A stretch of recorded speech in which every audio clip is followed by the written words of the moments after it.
Hey San Diego, it's Peter Boland again, checking in with you about my fourth installment of the 4 Weeks of Wisdom series. So we're wrapping the series up this coming Wednesday, August 31st at Vision, a Center for Spiritual Living right in the heart of Mission Valley.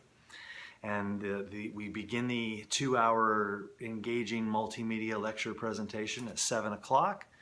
And this last installment is called Ecstatic Poetry, the Voice of God.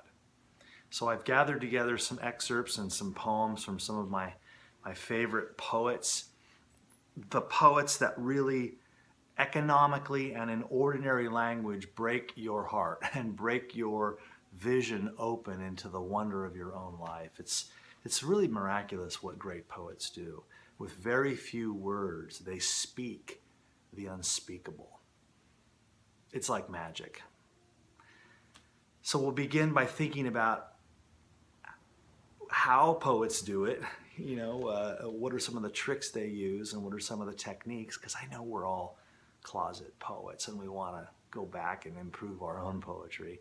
But even if you don't write poetry, come on down and let's luxuriate in some of the great spiritual or philosophical or mystical poems of all time. We'll dip into Walt Whitman, we'll dip into Hafiz and Rumi, of course, got to do Mary Oliver. So let me make the case with you that poetry matters.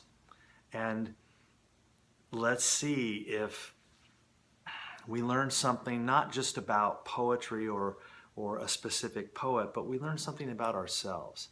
Because for me, all of this work, whether it's immersion in literature, art, or film, or music, art is a medium that brings us home to the power and significance of our own existence.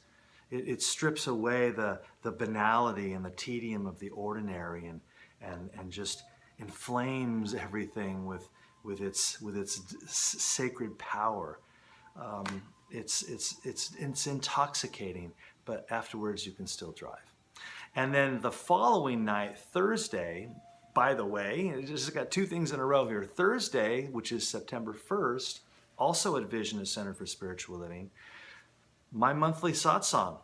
So come back Thursday night for an hour of guided meditation, spiritual dialogue, and meaningful inquiry into the spiritual wisdom of the entire world. And we'll meditate together and spend some time in the silence together. Really two little perfectly companioned evenings. Let's call next week the week of going deep. So Wednesday night, Ecstatic Poetry, the Voice of God, and Thursday night, the Satsang. All the details, of course, on peterboland.com. Thanks for listening. Namaste.